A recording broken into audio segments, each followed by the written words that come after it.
বৃষ্টি পড়ছে আর এই বৃষ্টির মধ্যেই পূর্ণ হয়ে ঘুরে বেড়াচ্ছেন কিছু পরিবার। কখনো যাচ্ছেন এসএসকেএমে, কখনো তারাতলায় ওই বিপর্যয় যেখানে হয়েছে সেখানে কাঁদছেন তারা, কারণ তাদের ঘরের মানুষটাকে তারা খুঁজে পাচ্ছেন না, এখনো মিসিং।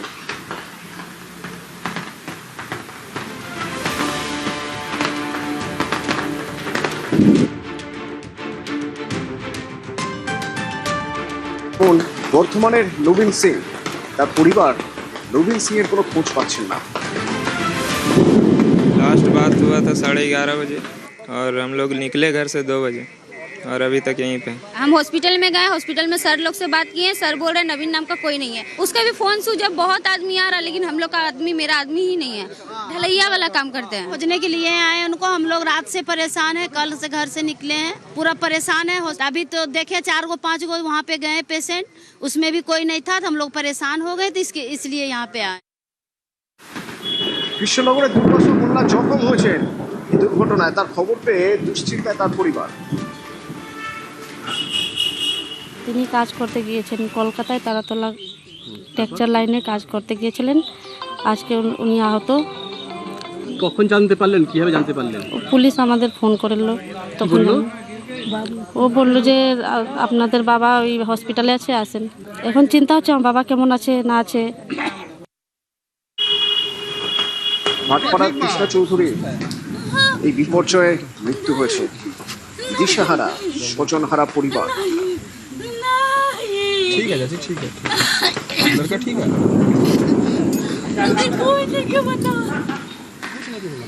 ওনার পরিবারের উনি একটা মাত্র সাহায্য, মানে উনি একটা লোক কাজ করেন।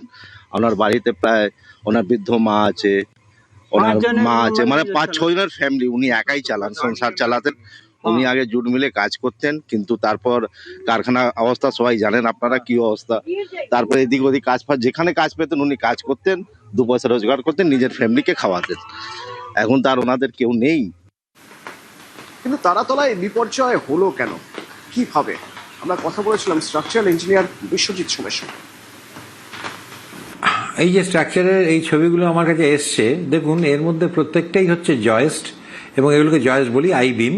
এগুলো কিন্তু মেটেরিয়াল খারাপ হওয়ার কোনো কথা নেই। এগুলো সেল বা বড় বড় কোম্পানিতেই তৈরি হয়, কোনো ছোট কোম্পানিতে তৈরি হয় না। তার ফলে এইগুলো খারাপ তা নয়, কিন্তু যদি কলম এইরকম টাইপের হয়, এবং দেখুন আপনি কলমের যে সেকশনটা, মানে যেটা সাইজটা, এটা আমার অত্যন্ত ছোট মনে হচ্ছে। এবার দেখুন এর ওপর ঢালাই হচ্ছে, এই যে বিমের ওপর ঢালাই, এইখানে কিন্তু আমাদের কিছু বোল্ট থাকা উচিত ছিল, যেটা এটা ফুঁড়ে বেরিয়ে কংক্রিটটাকে ধরে রাখতো। সেটা কিন্তু নেই। যদি এটা থাকতো তাহলে এ হয়তো বিমটাকে আরো জোরদার করতে পারতো, এবং বিমটা পড়তে আর একটু সময় লাগতো, এই হুড়ুর করে পড়তো না।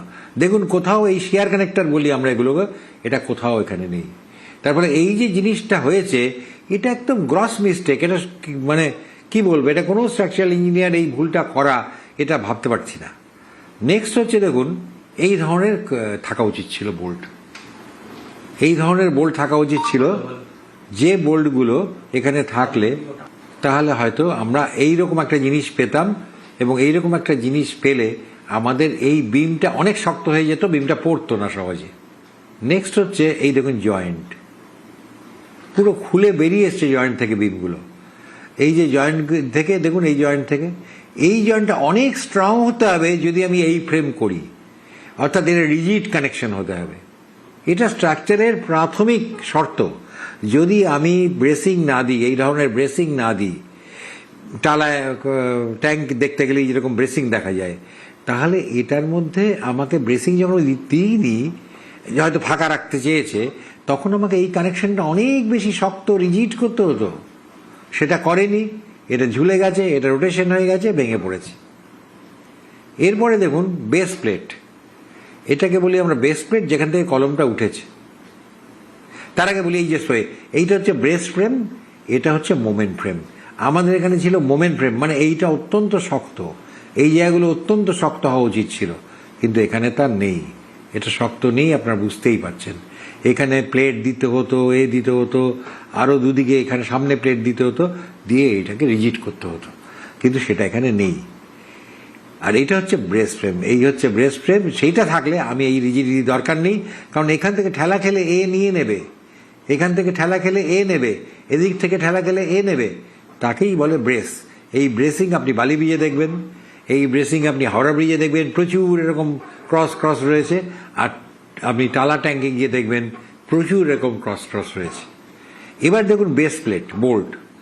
এই যে বোল্ট দেখছেন, দেখুন টাইটেন হয়নি বোল্টটা, দেখেছেন?